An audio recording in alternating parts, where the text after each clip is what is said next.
Blog Talk Radio. Okay, good evening. This is Bram Sarkowski, as I once styled myself back in the day when I was a college DJ at Appalachian State University in Boone, North Carolina.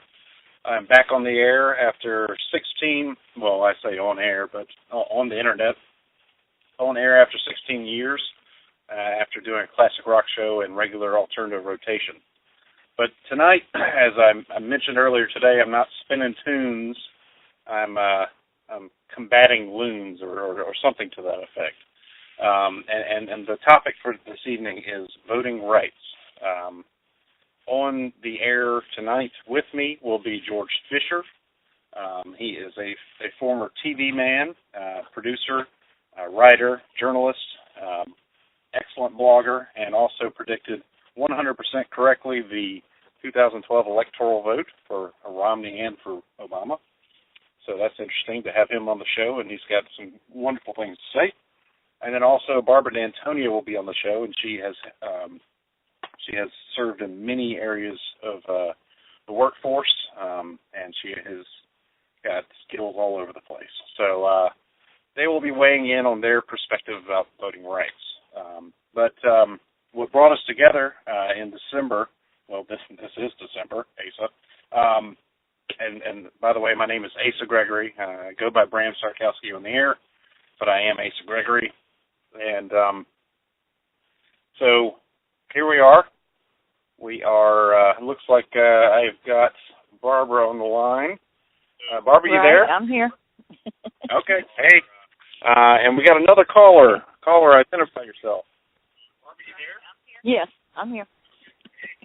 All right. Hello. Caller. Hello, this is George. Hey there. How's it going? Hello, this is George. Can you hear me? Yes. Hey, George. How are you? Oh, okay. Good. Want to make sure. Doing great. How are you guys? Just fine. Right. Well, it is a pleasure to be here tonight to talk about some North Carolina politics. This has been a very active week, to say the least. That's correct. And Barbara, you said you're on as well, right? Right, yes. Okay. All right. Well, I sort of gave an intro for the two of you, but if y'all wouldn't mind just sort of weighing in on how y'all came to the table for the show tonight and otherwise. Well, if you want me to, I'll start first. My name is George Fisher, and it's like Asa said, I was a former news producer for 4 years for a local television station. I was probably the worst news producer that's ever been in North Carolina, but I was there. And one of the first talk shows that I ever did, things got tight. We couldn't really afford some on-air talent, and there were a couple of people that enjoyed the questions that I would ask certain politicians, and I got kind of good at it. And one of the first well, not maybe the first interview that I remember, but one of the most important to me was when Calvin Woodard ran for the sheriff's office back in 2008, I believe. And to me, that was a pivotal. What 2000 and what? 2010. Okay.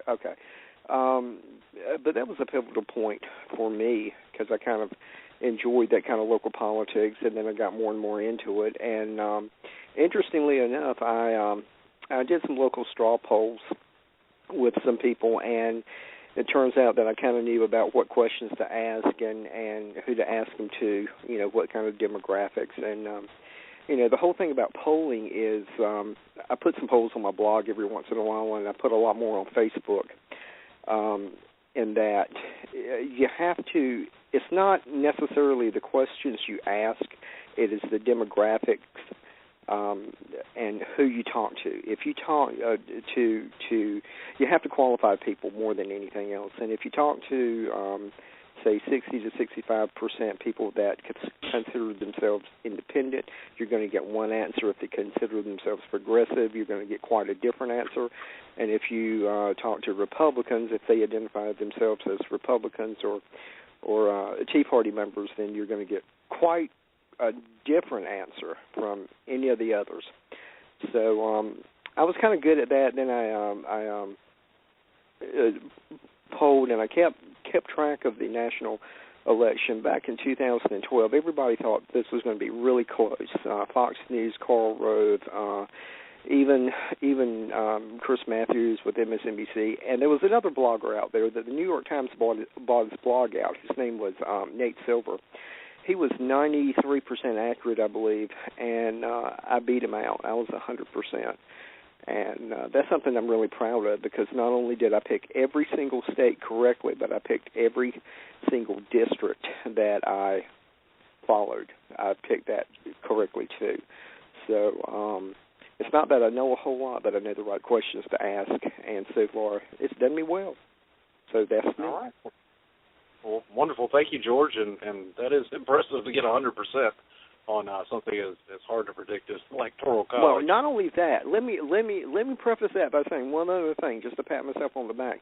I predicted this back in August 12th, and I published it back in August 12th. And I had a caveat that said, this is what it looks like now. If it changes, I'll let you know. It never did change. It never did change. Romney had a substantial lead with the Electoral College, and that's what it predicted, was the Electoral College.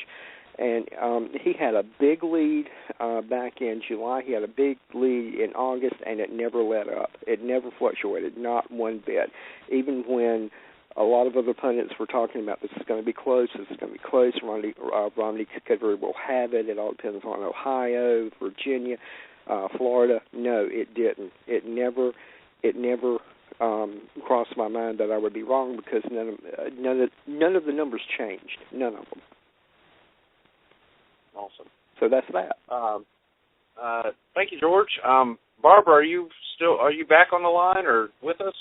Yeah, I think I am. Can you hear me? Oh. Yeah. Well, I see you on my little screen here that says that you're there, so I just want to make sure. But if you'll go ahead and I just throw your weight in the conversation. Yeah. Basically, my interest in politics has been my whole life, but I got very active in 2010 with the Calvin Woodard campaign, the campaign we had here in Wilson County for sheriff, and I've just been going at it ever since. I think one thing is I have more time now to devote to the things that I really believe in. So I've held a couple of different offices, county offices, with the Democratic Women and the local Democratic Party. And right now I'm the precinct chair for Stantonsburg. So we have a lot of work to do, and I'm interested in getting out there and getting it done, and I'm really concerned about the new voting laws. I've got a page here from Democracy North Carolina, and just shocking all the things that they changed, and there's no reason for them to change. They were not a problem.